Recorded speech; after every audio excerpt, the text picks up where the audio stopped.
नमस्कार भाई। आज हम लोग पढ़ेंगे कक्षा 10वीं के विषय इतिहास के चैप्टर 3 भूमंडलीकृत विश्व का बढ़ना। दोस्तों, आज के टाइम जो भी देश हैं वो सारे देश एक दूसरे से काफ़ी संपर्क में हैं, चाहे वो व्यापार के माध्यम से हो, विचार के माध्यम से हो, या एक देश से दूसरे देशों में सामान का आना जाना, लोगों का एक देश से दूसरे देशों में यात्रा करना, ये जो भी चीज़ें हैं इसी को हम भूमंडलीकृत या वैश्वीकरण कहते हैं।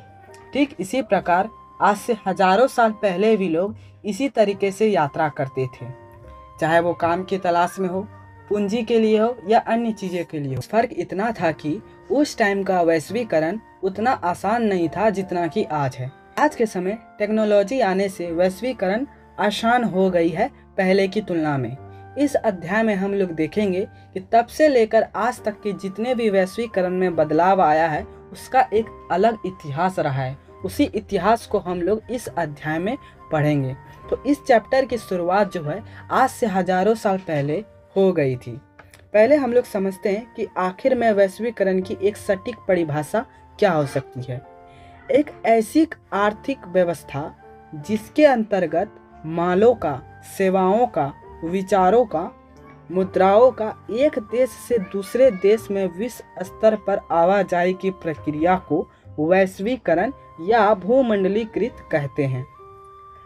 यह जो है हमारा हजारों साल पहले से ही विश्व स्तर पर व्यापार होता था, लेकिन चीज़ें उतनी आसान नहीं थी, यात्रा में काफ़ी समय लगता था। टेक्नोलॉजी आने से वर्तमान समय में वैश्वीकरण क्या हो गई है, आसान हो गई है। चीज़ें आप उतनी मुश्किल नहीं है, यात्रा करने में समय नहीं लगता है। आधुनिक युग से पहले भी वैश्वीकरण की प्रक्रिया चालू थी। यात्री, व्यापारी, पुजारी, धर्म उपदेशक, तीर्थयात्री, ज्ञान और अवसर, आध्यात्मिक शांति के लिए या यातनापूर्ण जीवन से बचने के लिए वे लोग कई दूर दूर तक यात्रा करते थे और अपने साथ कई तरह की चीज़ें को लेकर यात्रा करते थे, जैसे कि माल, सामान, कला, संस्कृति, विचार, मुद्रा, आविष्कार, यहाँ तक कि वे अपने साथ कीटाणु और बीमारी को लेकर भी यात्रा करते थे। वर्तमान काल में हमें ऐसी बहुत सारी चीज़ें मिलती है जिसे हम यह पता लगा सकते हैं कि प्राचीन काल में भी विश्व स्तर पर व्यापार होता था। जैसे कि आप लोग इस फिगर में देख रहे होंगे कौड़ियों को। ये कौड़ियाँ प्राचीन काल में मुद्रा के रूप में इसका उपयोग होता था। यह कौड़ियाँ मालद्वीप में पाई जाती थी, जिसको चीन और पूर्वी अफ्रीका तक पहुंचाया जाता था और इसी के माध्यम से व्यापार होती थी एक मुद्रा के रूप में। 3000 ईस्वी पूर्व सिंधु घाटी सभ्यता और पश्चिमी एशिया के बीच व्यापार का संबंध को देखा जा सकता है। रेशम मार्ग, सिल्क रूट से जुड़ती दुनिया। दोस्तों, रेशम मार्ग कोई एक मार्ग नहीं है। रेशम मार्ग प्राचीन व्यापार का मार्ग का एक जाल था जो कि एशिया, यूरोप तथा अफ्रीका को आपस में जोड़ने का काम करता था। ये जो मार्ग है ये ईसा पूर्व के समय से 15वीं शताब्दी तक अस्तित्व में था। इस मार्ग का ज़्यादातर उपयोग रेशम व्यापार के लिए होता था, इसीलिए इसका नाम रेशम मार्ग था। मार्ग से चीन से रेशम वस्त्र, चीनी पोट्री यूरोप एवं रोम तक पहुंचाया जाता था। बदले में वहां से सोना चांदी वापस आते थे। इसी रास्ते से भारत व दक्षिण पूर्व एशिया के कपड़े, मसाले दुनिया के अन्य भागों तक पहुंचाया जाता था। वापसी में सोने, चांदी, कीमती धातुएं एशिया आता था। मतलब ये बहुत ही इम्पोर्टेंट मार्ग रहा है वैश्वीकरण में। रेशम मार्ग का बहुत ही महत्वपूर्ण भूमिका रही है विश्व स्तर पर व्यापार करने के लिए। मन में एक सवाल आता होगा, क्या इस मार्ग का उपयोग सिर्फ व्यापार के लिए होता था? नहीं, ऐसी कोई बात नहीं है। व्यापार और सांस्कृतिक आदान प्रदान दोनों साथ साथ चलती थी। मतलब इन्हीं रास्ते से ईसाई मिशनरी एशिया आए होंगे। भारत में उपजा बौद्ध धर्म दुनिया के कोने कोने में फैला, वो भी इसी मार्ग के द्वारा हुआ होगा।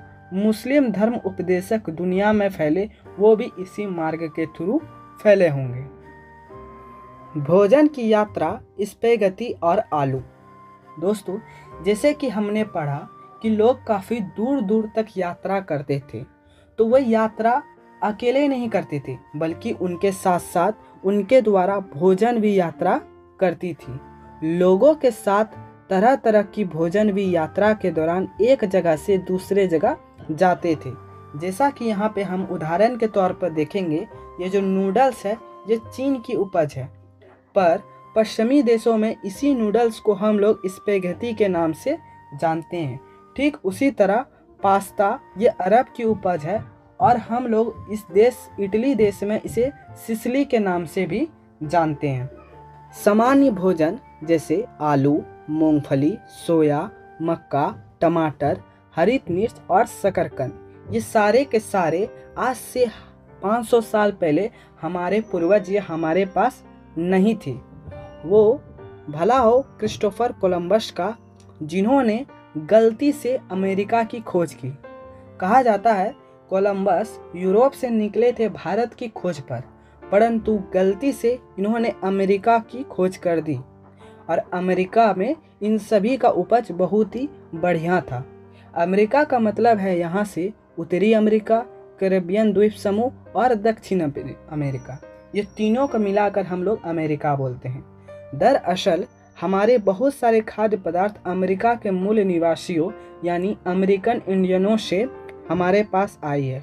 तो इससे साबित होता है ये जो आलू है, मूंगफली, सोया, मक्का, टमाटर, हरी मिर्च, शकरकंद, ये यहाँ से कोलंबस के द्वारा यूरोप ले आ गया और यूरोप से अन्य सभी भागों में गया होगा।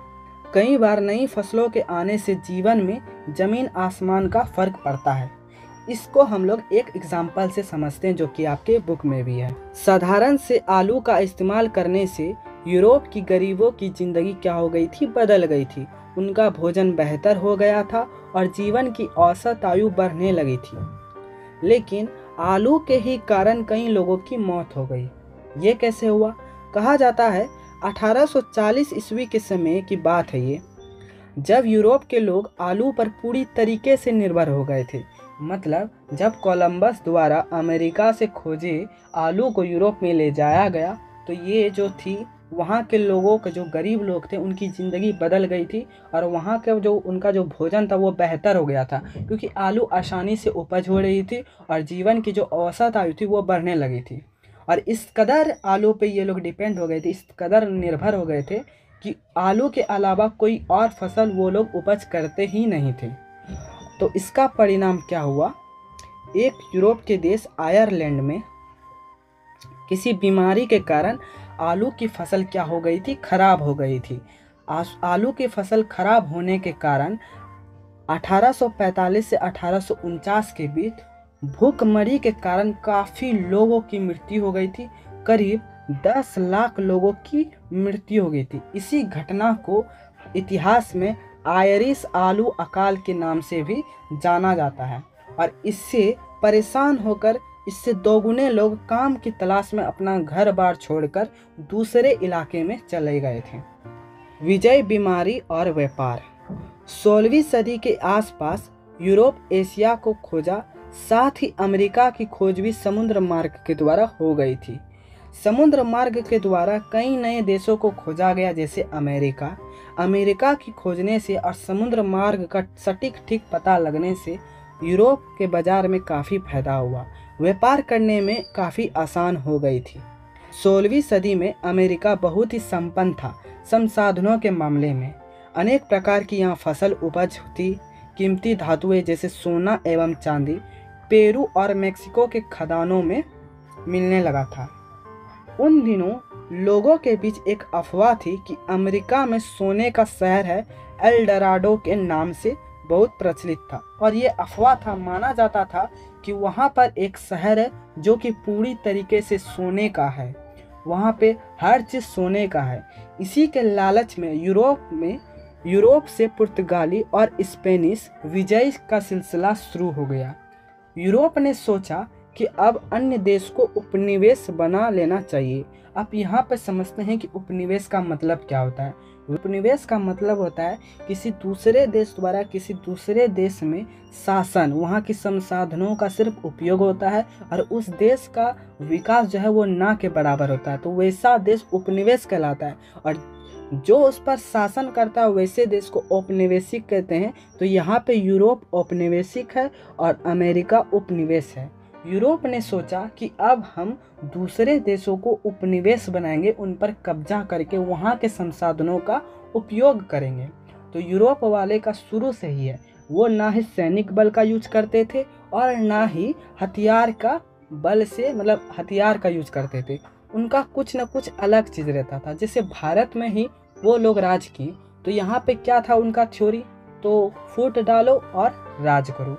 ठीक उसी प्रकार अमेरिका में क्या था, ऐसी कोई बात नहीं थी, ना ही सैनिक बल से ना ही हथियार के बल से, कीटाणु और बीमारी के बल से अमेरिका पर कब्जा किया।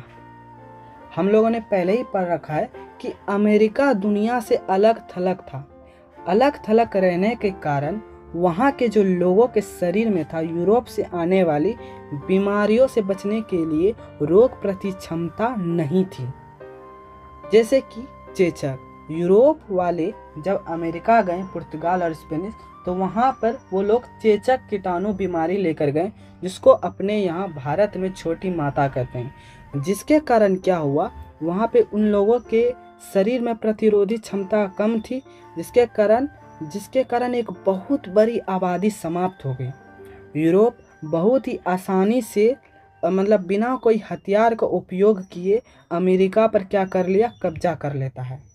लेकिन यूरोप में अभी भी असंतुष्टि की भावना थी, यूरोप ना खुश था। इसका कारण था कि यूरोप में काफ़ी आबादी थी, जिसके कारण 19वीं सदी में यूरोप काफ़ी मुश्किलों से गुजर रहा था, जैसे कि बीमारी, गरीबी, धर्म से संबंधित और भी मुश्किलें थीं, जिसके कारण यूरोप खुश। 18वीं शताब्दी में भारत, चीन दुनिया में बहुत ही संपन्न देशों में से एक थे। 18वीं शताब्दी के आसपास भारत और चीन ये विश्व बाजार का एक केंद्र था।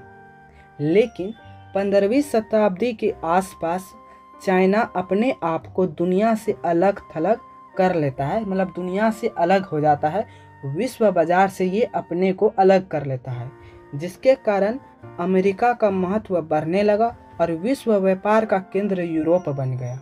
दोस्तों, यहाँ पर आपका पहला पार्ट समाप्त हो जाता है। दूसरे पार्ट में हम लोग पढ़ेंगे 19वीं शताब्दी 1815 से 1914 तक को।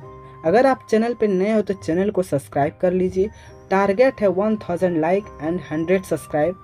Hit the like button, share with your classmate. मिलते हैं नेक्स्ट वीडियो में। Thank you.